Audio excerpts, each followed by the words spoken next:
બોલો બાળકો, કેમ છો? મજામાં? અને એમાં જુદા જુદા પ્રકારના એમસીક્યુની વાતો આપણે હવે જોવાની છે ચેપ્ટર નંબર 8ની અંદર. 1938માં સ્લીડને જણાવ્યું કે કોષ અને સજીવનો રચનાત્મક અને ક્રિયાત્મક એકમ છે. આ કોષના વિસ્તાર કેવો હોય છે? તો આ કોષનો વિસ્તાર કેવો હોય એટલે શું? તો કે એક પ્રકારનું તારણ છે, સામાન્યકરણ છે, અધિતર્ક છે કે અવલોકન છે. આ બધાનો મતલબ જરા સમજી લઈએ આપણે. તો આ તારણ એમણે પોતે જે પ્રયોગો કરેલા હતા એવી કોઈ ચોક્કસ બાબતોની સમજણ એમણે પ્રયોગોને સામાન્ય રીતે જો સાબિત કરીએ ને તો એના માટે શબ્દ વપરાય છે સિદ્ધાંત આપેલો કહેવાય. બરાબર છે? માની લઈએ કે પ્રયોગોને આધારે કોઈ નિર્ણય પર આવ્યા હોઈએ તો એ તારણ કહેવાય, અથવા તો એનું એક અવલોકન કરેલું કહેવાય. કોઈ પણ બાબતનો અભ્યાસ કરીને જોયું હોય તો. પણ જો એ લોકોએ પોતે ચોક્કસ પ્રકારની બાબતોને આધારે પોતાના મગજને આધારે વૈચારિક રીતે બાબતોને સાબિત કરેલું હોય એટલે એનો અધિતર્ક કહેવાય. કેમ? તો જ્યારે પણ તમે કોઈ પણ પ્રયોગ કરો છો તો એ પ્રયોગ કરવા માટે તમારે કોઈ તારણો પર અવલોકનો પર આવવું પડે, પછી ને આધારે તમે ચોક્કસ તર્ક રજૂ કરો કે હા આવું થવું જ જોઈએ. તો આ જે બાબત છે એ વૈજ્ઞાનિકોએ કોષવાદ પર આપણને માહિતી આપેલી છે. તો અહીંયા આગળ શબ્દ પરફેક્ટ જો કોઈ હોય તો કોષવાદ હોવો જોઈતો હતો, કારણ કે એક પ્રકારે એ નિર્ણય આપેલો છે લોકોએ. પણ એ શું છે? એ લોકોનો એક અધિતર્ક રચેલો કહેવાય. પછી એ સ્લીડન માટે પૂછવામાં આવે કે સ્વાન માટે પૂછવામાં આવે, જવાબ સેમ થઈ જાય તમારા માટે. નીચે આપેલ કઈ જોડી રચની સાચી નથી? સાચી નથી. ક્રિસ્ટી કણાભસૂત્રના અંત આવરણથી રચતા પ્રવર્ધોને, પ્લાઝ્મોડેસ્માટા વનસ્પતિમાં રસધાનીની ફરતે આવેલું પટલ, ગ્રાના ક્લોરોફિલ અને કેરોટીનોઇડ્સ યુક્ત પટલીય ડિસ્ક જેવી રચનાને, મધ્ય પટલ સંયોજિત કોષ દિવાલની વચ્ચેની કોષીય પટલીય રચનાનું સ્તર જે વનસ્પતિમાં હોય છે. તો તમે જાણો છો કે જે કણાભસૂત્ર જે છે એ કણાભસૂત્રની અંદર હંમેશા આવી પટલમય રચનાઓ તૈયાર થતી હોય, જે બધા પ્રવર્ધો કહી શકાય છે. અને એ પ્રવર્ધોની ઉપર શું જોવા મળી શકે રચનાને? ક્રિસ્ટી કહેતા. આ વાક્ય સાચું કહેવાય. બરાબર. બીજો, પ્લાઝ્મોડેસ્માટા એટલે શું? એટલે કે જીવરસીય અથવા કોષ રસીય તંતુ. એક કોષ હોય, બાજુમાં બીજો કોષ, બંને કનેક્ટ કરવા દ્રવ્યોની આપલે કરવી હોય તો એના માટે આ જોવા મળતા હોય છે. તો અહીંયા શું કહે છે? વનસ્પતિમાં રસધાનીની ફરતે આવેલું પટલ. તો આને તો શું કહેવાય? તમે બોલી ગયા, સાચી વાત છે, રસધાની પટલ અથવા ટોનોપ્લાસ્ટ કહેવાય. તો આ કંઈક ખોટું કહેવાય. ગ્રાનામાં ક્લોરોફિલ, હા તો ગ્રાના દ્વારા શું બને? ગ્રેનમ. ગ્રેનમમાં શું હોય? થાઇલેકોઇડ. થાઇલેકોઇડમાં જોવા મળી શકે. એટલે વાક્ય સાચું કહીએ આપણે. મધ્ય પટલ સંયોજિત કોષ દિવાલો વચ્ચેની કોષીય પટલની રચના. તો હા, એક વનસ્પતિ કોષ હોય, બાજુમાં બીજો વનસ્પતિ કોષ હોય, બંનેની વચ્ચે કેલ્શિયમ પેક્ટેટની રચના આવેલી જોવા મળે કે જે એના મુખ્યત્વે રીતે જોડવાનું કામ કરે એક કોષને બીજા કોષ સાથે. તો એ વાક્ય પણ કેવું કહેવાય? સાચું કહેવાય. અહીંયા ખોટું પૂછ્યું છે, કયું નથી, એટલે 2 નંબર તમારે જોવા મળી શકે છે. આગળ, કોષની સૌથી નાની અંગિકા કઈ છે? લાઇસોઝોમ, ડિક્ટિયોઝોમ, પોલિઝોમ, મેક્નોઝોમ. બરાબર છે? તો અહીંયા આગળ નાની અંગિકા જોવા મળી શકે છે. મેક્નો એટલે સ્મોલ જ થાય. ડિક્ટિયોઝોમ એ ગોલ્ગીનું નામ છે, આપણે જાણીએ છીએ. પોલિઝોમ જ્યારે એક રિબોઝોમ જે હોય, સોરી, એક mRNA હોય એની સાથે રિબોઝોમ જોડાયા કરતા હોય ઘણા બધા, તો ત્યારે પોલિઝોમ તરીકે ઓળખી શકાય છે. મેક્નોઝોમ એક નાના અંગિકાય ઘટક તરીકે કાર્ય કરે છે. કોષનું ચલણ કયું છે? ચલણ એટલે શું? એમ તમે બોલે ચલણ એ પૈસા થાય. હા, કે જેના દ્વારા લેવડ દેવડ થાય છે, દ્રવ્યોની આપલે થઈ શકે. દ્રવ્યો જરૂરી મુજબ એકને બીજાને આપણે આપી શકીએ છીએ. એ રીતના અહીંયા આગળ કોષમાં જે કંઈ પણ રાસાયણિક પ્રક્રિયાઓ ચાલે છે એના માટે જવાબદાર કોણ છે? શક્તિ. અને એ શક્તિ કોણ છે? બધા તમે જાણો છો, એટીપી, એડેનોસાઇન ટ્રાઇફોસ્ફેટ. આ શક્તિ ચલણ છે. હા, દેખાવમાં કેવું જરા સમજાવી દો એના વિશે તમને.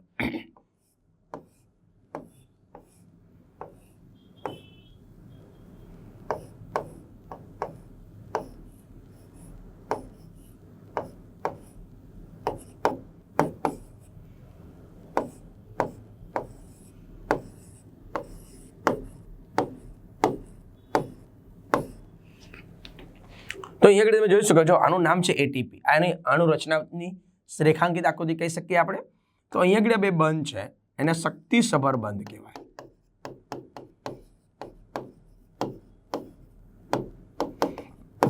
આ દરેક બંધ છે ને આપણને 7.6 કિલો કેલરી, આ બીજો બંધ પણ 7.6 કિલો કેલરી આપે. એટલે એવું કહેવાય કે જ્યારે એટીપી છૂટે એમાંથી ફોસ્ફેટ છૂટો પડે અને એડીપી બનાવે ત્યારે એ 7.6 કિલો કેલરી રિલીઝ કરે છે. યાદ આવે, શક્તિ આપણને કામ કરે છે. હા, બીજું છે ગ્વાનોસાઇન ટ્રાઇફોસ્ફેટ, એ પણ શક્તિ તરીકે વર્તે. બરાબર છે. ટૂંકમાં જ્યારે જ્યારે ટ્રાઇફોસ્ફેટની રચના તમને દેખાશે એ શક્તિ આપનારા તરીકે ઓળખી શકાય છે. સર એમ કહે કે ગ્લુકોઝ બી તો શક્તિ આપે ને? હા, ગ્લુકોઝ શક્તિ આપે છે બાળકો, પણ એ આગળ શક્તિના ચલણ તરીકે ગ્લુકોઝમાંથી શક્તિ આપણે મેળવીએ છીએ છૂટું કરીને શ્વસન દરમિયાન. કોષીય પૂર્ણ ક્ષમતા કયા કોષ દ્વારા નિર્દેશિત કરી શકાય છે? માત્ર હા, હમણાં કઈ વાત છે? પૂર્ણ ક્ષમતા. બરાબર છે, કે જેમાં મોટે ભાગે સંપૂર્ણપણે એના જેવા ભાગોનું નિર્માણ થઈ જતું હોય છે. તો માત્ર આવનાવું બિદારી, બધા જ વનસ્પતિ કોષ, બધા જ યુકેરિયોટિક કોષ અને માત્ર બેક્ટેરિયા. તો બેક્ટેરિયા કોષમાંથી બધું એક કોષ જ છે, એટલે વિભાજનમાં સીધું નવો કોષ બની જાય, એટલે એને આપણે ગણતરીમાં નથી લેતા. એટલે વૈધા આવે 3. ઓકે, તો તમે જાણો યુકેરિયોટિકમાં કોણ આવે? વનસ્પતિ અને પ્રાણી પણ આવે. કેમ મેં ભૂલ કરી? પણ બધા પ્રાણીના કોષોમાં આવો ગુણ નથી. કારણ કે આપણે આપણી ચામડી લઈએ તો એમાં આખો સંપૂર્ણ ક્ષમતાનો ગુણ નહીં જોવા મળે આપણને, પરંતુ કેટલાક પ્રાણીમાં જોવા મળે, પણ વનસ્પતિમાં મોટે ભાગે બધામાં જોવા મળે. એટલે આપણે કહી શકીએ છીએ કે બધી જ વનસ્પતિમાં આવો ભાગ જોવા મળી શકતો હોય છે. ઓકે, અહીંયા આગળ એવું લાગે બધા જ વનસ્પતિ કોષમાં જોવા મળે, તો બધા જ વનસ્પતિ કોષમાં જોવા મળી શકે કંઈક અંશે. એની સામે આપણને ઓપ્શનમાં છે માત્ર અનાવૃત બીજધારી કોષોમાં. હવે અહીંયા નિર્દેશિત કરી શકાય છે, બધામાં જોવા તો મળી શકે છે. તો આ બંનેમાંથી સંપૂર્ણપણે સાચો જવાબ કયો કહી શકાય? તો નિર્દેશિત તમે જોઈ શકો છો. ધારો કે પ્રેક્ટિકલ તરીકે તમારે કરવું હોય, જેને આપણે નામ આપી શકીએ છીએ ઇન વિટ્રો પ્રકારની પ્રક્રિયા કરીએ. યાદ હોય તો પહેલા પાઠમાં એક શબ્દ આવતો હતો, તો એને આધારે વિચાર કરીએ તો એમાં શું જોવા મળી શકે છે? તો તમે અનાવૃત કે આવૃતબીજધારી વનસ્પતિના કોષો લો, તેમાં સ્પષ્ટપણે જોવા મળી શકે છે. એટલે આમાં તમે જોઈ શકો. એટલે જવાબ તરીકે તમારે શું લખવાનું આવશે? A four Apple. જૈવિક આયોજન કયા સ્તરથી પ્રારંભ પામે છે? જૈવિક આયોજન જેમાંથી સજીવોના શરીરની રચનાની શરૂઆત થાય. તો તમે જાણો છો કે સૌથી નાના ભાગો કોણ કહેવાય? શબ્દ શું છે?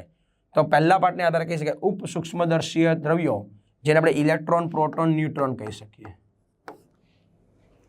જ્યારે ઇલેક્ટ્રોન, પ્રોટોન, ન્યુટ્રોન ભેગા થાય તો શું બને? પરમાણુ બને. પરમાણુ ભેગા. જ્યારે તમે લખતો જાઓ ઇલેક્ટ્રોન, પ્રોટોન, ન્યુટ્રોન ભેગા થાય તો બને પરમાણુ. આવા પરમાણુ ભેગા થાય તો બને અણુ. અણુ ભેગા થાય તો મહાઅણુ.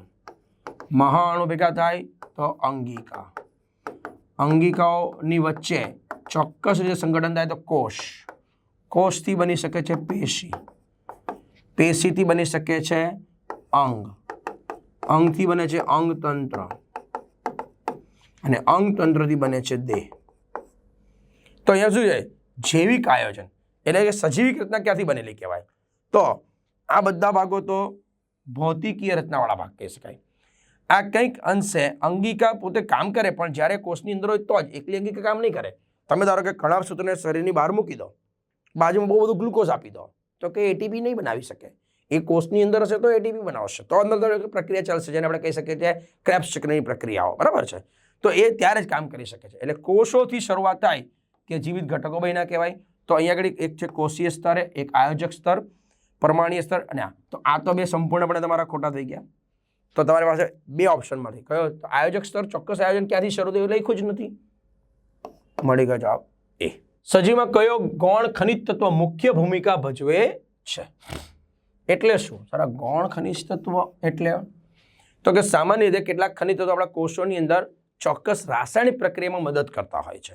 અને ખનિજીય ભાગો કોષોમાં ઉત્સેચકો હોય, એ લોકોને સક્રિય કરે, અન્ય કોઈ જગ્યા પર ચોક્કસ આશ્રુતિના નિયમનમાં કામ કરતા હોય, તો એમ એ ભાગ ભજવે છે. ઓપ્શન કયા કયા જરા જોતા જઈએ આપણે. ઉત્સેચકોના સહકારકો, અગત્યના એમિનો એસિડના બંધારણીય જૂથો, અંતઃસ્ત્રાવના બંધારણીય ઘટકો અને કોષ સંરચનાના બંધારણીય ઘટકો. 4 ઓપ્શન આપણે આપેલા છે. જો બરાબર. તો અહીંયા છે 4 ઓપ્શનો. સજીવમાં કયો ગૌણ ખનિજ તત્વ મુખ્ય ભૂમિકા ભજવે છે? એટલે મુખ્ય ઘટક તરીકે કોણ કામ કરે છે? તો ઉત્સેચકોમાં જે સહકારકો છે એ વિશિષ્ટ પ્રકારના જ બધા ખનિજો આવું કામ નથી કરતા. એના એમિનો એસિડના અગત્યના એમિનો એસિડના બંધારણ જૂથની અંદર મોટે ભાગે સલ્ફર જેવા ખનિજો કામ કરતા હોય છે. બરાબર છે. અંતઃસ્તરના બંધારણ ઘટકમાં તો બધે નહીં, પણ ખાલી આયોડિન જેવા ઘટકો કામ કરતા હોય છે. જ્યારે બાકીના બધા જે ગૌણ ખનિજો છે બહુ ઓછા પ્રમાણમાં શરીરમાં આવેલા હોય તે શું કામ કરે છે? તો કે કોષ સંરચનાના બંધારણ ઘટકમાં બંધારણ બનાવવામાં કામ કરતા હોય છે. જેમ કે આપણે પાર્ટ નંબર જ્યારે 12 જોઈશું ત્યારે આવશે કે ધારો કે જે સિલિકા છે, બરાબર છે, કોબાલ્ટ છે, એવા ખનિજ તત્વોની રચના કંઈક ને કંઈક કોષીય બંધારણમાં કામ કરતી હોય છે. એટલે અહીંયા આગળ આપણે ડી ફોર ડોક્ટર. પ્રોકેરિયોટિક કોષમાં શું હાજર નથી હોતું? આવો એક સવાલ ફરીથી બન્યો કે ભાઈ કોષ કેન્દ્ર પટલ, કોષ રસ પટલ, રિબોઝોમ અને ડીએનએ તરત જ તમને આવડી જાય. કોષ કેન્દ્ર પટલ. હવે તમે સ્પીડમાં ખબર પડી ગઈ છે. આપણે 40 જેટલા સવાલ કરી નાખ્યા છે. પ્રોકેરિયોટિક કોષમાં કઈ રચના જોવા મળતી નથી? પાછું એના જેવું જ આવી ગયું. મેસોઝોમ હોય? હા હોય. કોષ રસ પટલ હોય તો કે હોય. કોષ કેન્દ્ર પટલ કે નહીં હોય. રિબોઝોમ હોય તો જવાબ આવી ગયો સી. કઈ કોષીય અંગિકાઓ પટલીય છે એટલે કે પટલવાળી છે અથવા પટલમય છે એમ કહી શકાય? તો અંતઃકોષ હાથો છે. રિબોઝોમ નથી. કોષ કેન્દ્ર પટલ હોય.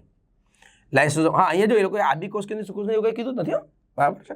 અને આમ ભાઈ એના આધારે પટલો તો ત્યાં હોતી જ નથી. આદિકોષ કેન્દ્ર પટલવાળી અંગિકા છે જ નહીં. લાઇસોઝોમમાં એક પટલ તો હોય જ, ગલકેમાં હોય, કણપસૂત્રમાં હોય. કોષ કેન્દ્રમાં હોય, રિબોઝોમમાં ન હોય, કણપસૂત્રમાં હોય. પ્રોટોપ્લાઝમા એટલે જેને આપણે કહી શકીએ છીએ જીવરસી ઘટકો, એમાં કોષ રસ પટલ બહાર હોય જ, કોષ દિવાલમાં હોય, રસદાનીમાં પટલની રચના હોય જ. બરાબર છે.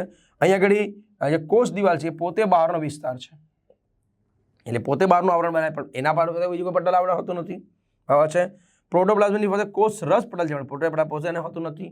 તો આટલા બાદ સીધા હાલત અહીંયા આ જોવા મળે. હવે સુધી ઘણામાં છે તો બધામાં ખરું પડ્યું કયું કહી શકાય છે? બી ફોર બોમ્બે. જોઈ લો હવે ખબર પડે છે જવાબમાં. ઉચ્ચ કક્ષાની વનસ્પતિઓની કોષ દિવાલ શેની બનેલી હોય છે? તો મોટે ભાગે એમાં શું જોવા મળે? તો કે જો સેલ્યુલોઝ તો બધામાં, સેલ્યુલોઝ બધામાં આપણને આપે, એટલે સ્વાભાવિક છે ને આપણે જાણીએ છીએ કે વનસ્પતિ કોષની કોષ દિવાલ મોટે ભાગે સેલ્યુલોઝની બનેલી જોવા મળી શકે છે. પરંતુ એમાં જે વધારાના ઉપરના આવરણો હોય એ અલગ અલગ પ્રકારના પદાર્થના જોવા મળતા હોય છે. એ અલગ અલગ પ્રકારના, તો એને આધારે હવે તમારે જવાબ વિચારવાનો છે. જોતા જાઓ જરા. બોલો. તો એક છે લિગ્નિન, સુબેરિન, પેક્ટિન અને લિપિડ. તો તમે જાણો છો કે વનસ્પતિમાં મોટે ભાગે જ્યારે કોષોની રચના એ બેની સાથે જોડાતી હોય છે તો એક તમે બીજું એક તો હેમિસેલ્યુલોઝ હોય, પેક્ટિન હોય, કેલ્શિયમના સ્ફટિકી રચનાઓ લીલમાં જોવા મળતા હોય છે. બરાબર છે. હા, જે લિગ્નિન છે, સુબેરિન છે, આ ખાસ કરીને વધારાના બાહ્ય આવરણીય પટલીય ભાગો, આ એમ કહે ને કે બહારથી અંદર તરફ વધારાના સ્થૂલનના ભાગો જોવા મળતા હોય છે. અહીંયા ખાલી કોષ દિવાલની જ વાતો કરેલી છે, જેને આપણે પ્રાથમિક કોષ દિવાલ તરીકે ઓળખી શકીએ છીએ. તો પેક્ટિનમાં જોવા મળે, લિપિડ તો હોય જ નહીં. બરાબર છે. તો આપણે અહીંયા આગળ આ ઓપ્શનમાં લઈ શકીએ છીએ. હા, એમ કીધું ને કે કોનું સ્થૂલન જોવા મળે?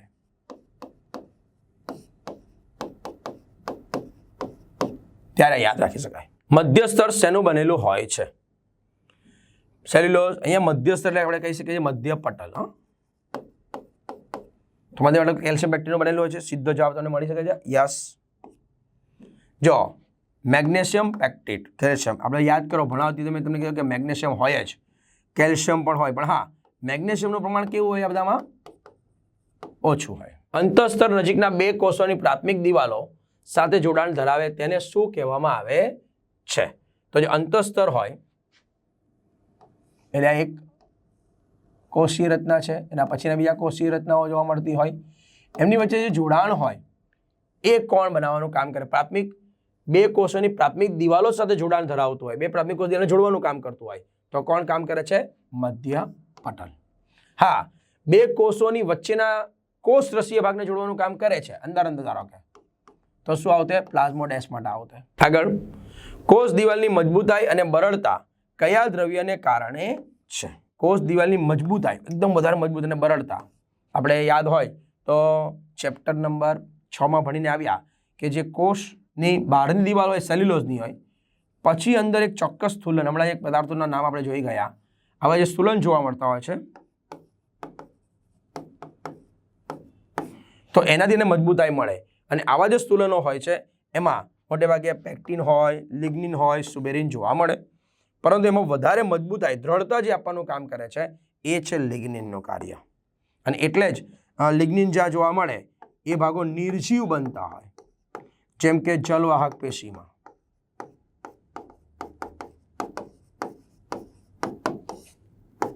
ઓકે, જે સુબેરિન છે એ પાણી માટે અપ્રવેશીલ, બરાબર છે.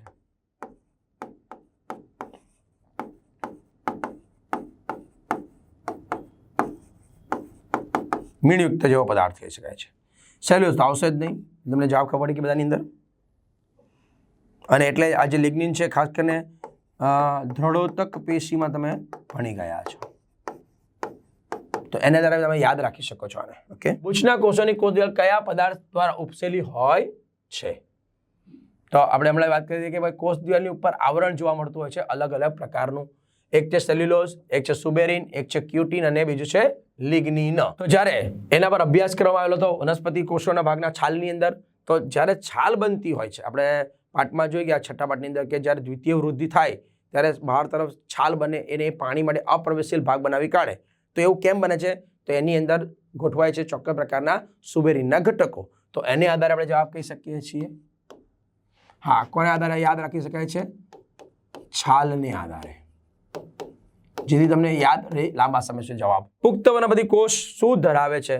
કોષ દિવાલ અને પ્રોટોપ્લાઝમા, પ્રોટોપ્લાઝમા અને રસધાની, રસધાની અને કોષ દિવાલ, પ્રોટોપ્લાઝમા, કોષ દિવાલ અને રસધાની. તો શું હોય છે? પુખ્ત કોષ દિવાલ કોષ બધું જ ધરાવતું હોય છે. સીધો જવાબ તમને આવડી જાય.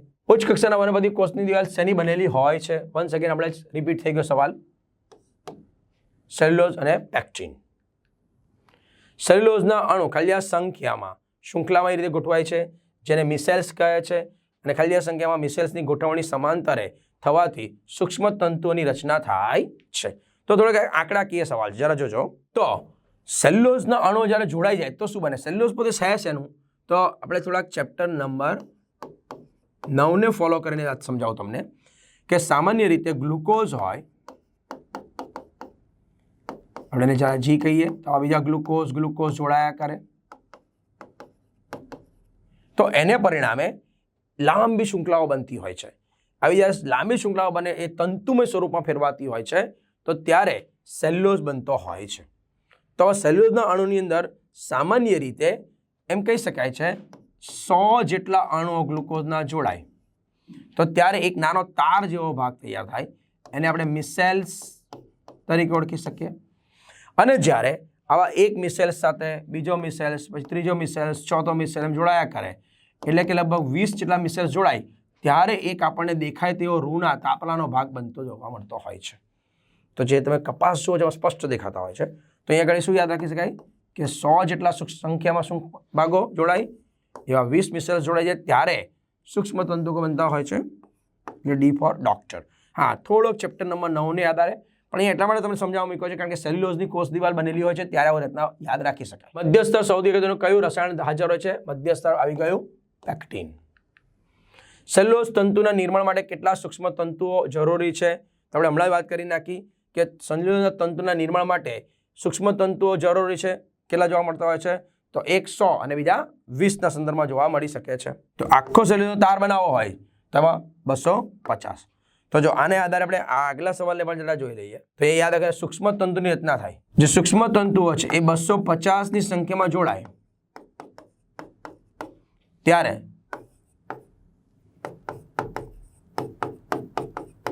સેલ્યુલોઝની રચના બનતી હોય છે. એના સાથે તમે યાદ રાખી શકો, ક્રમને યાદ રાખીને. રોબર્ટ હુકે બુચનો પાતળો છેદ લઈને કોનું સંશોધન કર્યું? તો જો સંશોધન કર્યું છે તો ખરેખર એને તો કોષને જોયો છે, બરાબર, કે કોષ કેન્દ્રને. રોબર્ટ હુકની વાત છે. હા, તો એમાં કોષ કેન્દ્ર આવે નહીં, એ તો રોબર્ટ બ્રાઉનનું કામ છે. એને તો કોષ જોયો હતો, પણ આકસ્મિક રીતે યાદ કરો આપણો ટોપિક જે તમને લખાવેમાં વાત હું બોલી ગયો છું તમારા માટે. એને આકસ્મિક રીતે સંશોધન જ્યારે ખરેખર કર્યું છે ને એ કોષ દિવાલનો કહે. કેમ? તો કે વનસ્પતિનો એનો અભ્યાસ કરેલો હતો એટલે આવી રચના જોવા મળી ગઈ હતી. કોષ દિવાલનો રચનાકીય એકમ કયો છે? કોના દ્વારા બને છે? તો તમે જાણો છો મેટ્રિક્સ છે એટલે આધારક કહેવાય. સૂક્ષ્મ નલિકાઓ છે, એરાબિનો ગેલેક્ટોન્સ છે, અને સૂક્ષ્મ તંતુઓ જોવા મળી શકે છે. આપણે હમણાં જ એક ઉદાહરણ જોયું કે કોષ દિવાલ સેલ્યુલોઝની બનેલી હોય, એમાં સૂક્ષ્મ તંતુઓ આવેલા હોય છે સેલ્યુલોઝના. યાદ રાખી શકાય. હા, અહીંયા સૂક્ષ્મ તંતુ જોવા મળી શકે છે જે સેલ્યુલોઝના બનેલા હોય. બીજું આપણે જરા પાઠના આધારે વિચારીએ તો એક્ટિનના બનેલા સૂક્ષ્મ તંતુકો પણ જોવા મળે.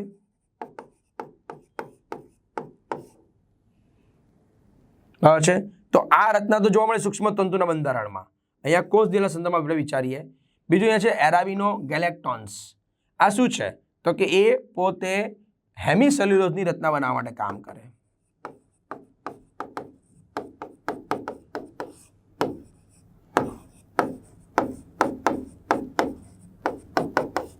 ઘટક તરીકે જોવા મળી શકે છે. તો એક સંદર્ભમાં આપણે બંને જણા શબ્દ નજીકના લાગે છે, પણ રચનાકીય કામ કોના એના મુખ્ય બંધારણ ઘટકમાં કોણ છે એવો શબ્દ પૂછાય છે, તો એને આધારે આપણે જવાબ વધારે નજીકનો લઈ શકીએ. આગળ ડી ફોર ડોક્ટર. તો આ તમારે 50-50 જેવા સવાલો થઈ ગયા કે ભાઈ એમાં તમને સમજવા પડી શકે છે. હા, આ પણ ચેપ્ટર નંબર 9 ને આધારે આપણે યાદ રાખી શકીએ છીએ. રક્ષક કોષોની કોષ દિવાલમાં સેલ્યુલોઝના સૂક્ષ્મ તંતુઓ કઈ રીતે ગોઠવાયેલા હોય છે? જરા બરાબર વિચારો. એક છે પરિઘીય, અનુપ્રસ્થીય, લંબરૂપે અને ત્રાસુ. તો ભાઈ રક્ષક કોષો શું છે જરા વિચારતા જઈએ આપણે. રક્ષક કોષો એટલે શું, કોને કહી શકાય? તો વાયુરંધ્ર આવેલા હોય. ઉદાહરણ તરીકે દ્વિદળીય વાયુરંધ્ર દર્શાવું તમને.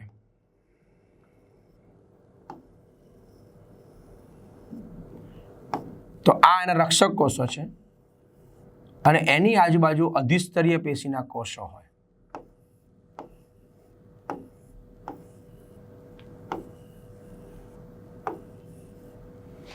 આ જે કોષો છે આનું નામ છે અધિસ્તરના કોષો.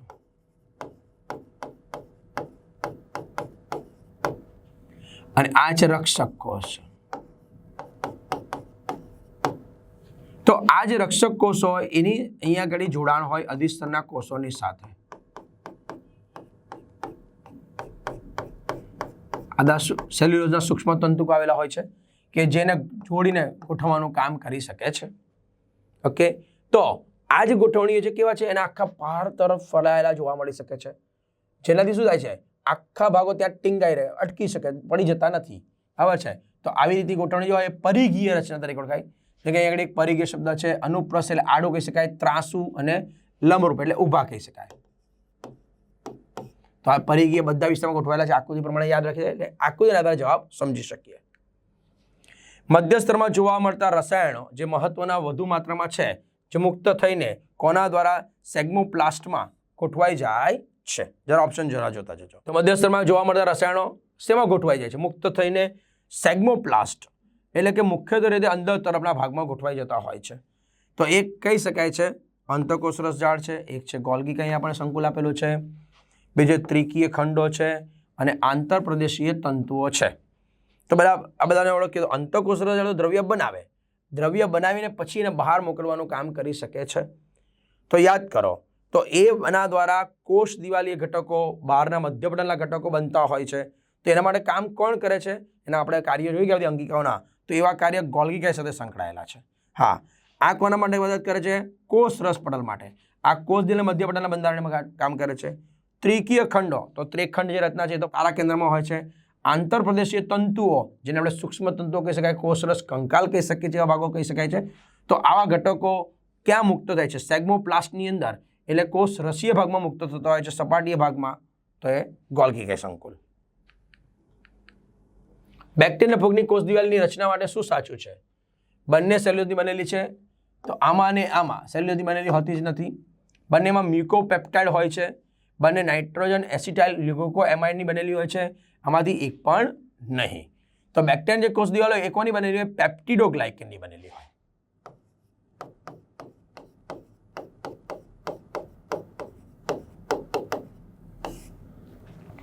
જે ફૂગની કોષ દિવાલ છે એ કાઇટિન મિશ્રિત સેલ્યુલોઝની બનેલી હોય છે.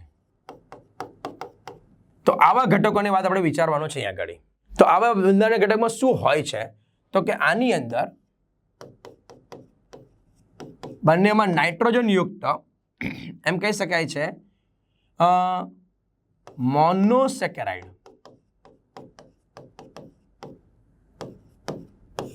આવેલા હોય છે.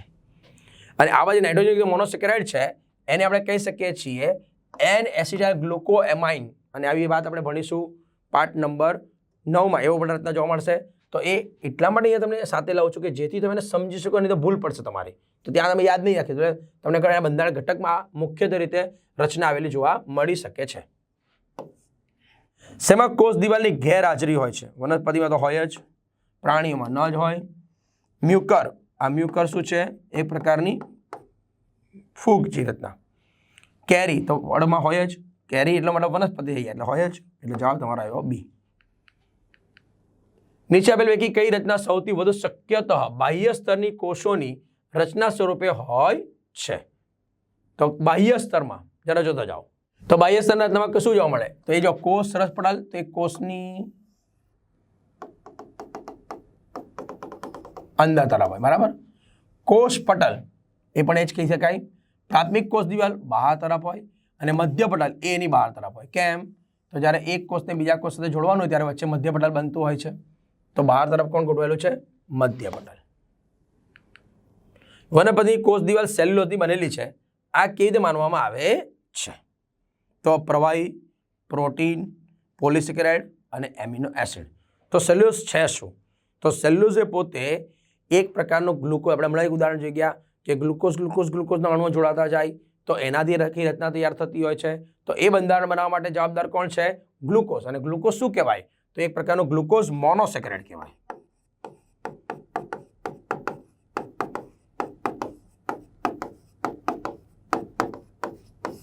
અને આવા ગ્લુકોઝ જોડાય તો બનાવે પોલિસેકેરાઇડ. કોષ દિવાલ શેમાં હોતી નથી? વન્સ અગેન, તો કે જન્યુઓ છે, અમીબા છે, માઇક્રોપ્લાઝમા છે, એ, બી અને સી. અહીંયા જન્યુ એટલે પ્રજનન કોષીય રચના, તો એમાં પણ નહીં હોય. અમીબા પ્રાણી કોષ એટલે નહીં હોય. માઇક્રોપ્લાઝમા બેક્ટેરિયા છે પણ એમાં કોષ દિવાલ નથી, એટલે 3 આવી ગયો. મસ્ત છે ને સવાલ. કોના મુખ્ય બંધારણ ઘટક તરીકે સેલ્યુલોઝ કોષ દિવાલ પર જોવા મળી શકે છે? તો સુડોમોનાસ, આ બેક્ટેરિયા છે. સેકેરોમાઇસિસ સેરેવિસી, આ એક પ્રકારની ઈસ્ટ છે. પાયથિનિયમ અને ઝેન્થોમોનાસ છે, તો આ એક પ્રકારનો ગાજર ઘાસ છે. અને ઝેન્થોમોનાસ એ પણ એક બેક્ટેરિયા છે. તો આના તમે સમજી લો, એમાં જોવા મળી શકે છે, પાયથિનિયમમાં જોવા મળે. તો આગળ એક જે ટોપિક આપણે શરૂઆતમાં ભણ્યા બાળકો, કેટલી વસ્તુ ભણ્યા? તો એક વાત છે જેનું નામ છે કોષની રચના, કોષ કેવી ઉત્પન્ન થયો, એનું વિહંગ અવલોકન, એમાં કોષ દિવાલની વાતો, એ વાત પૂરી કરી નાખી.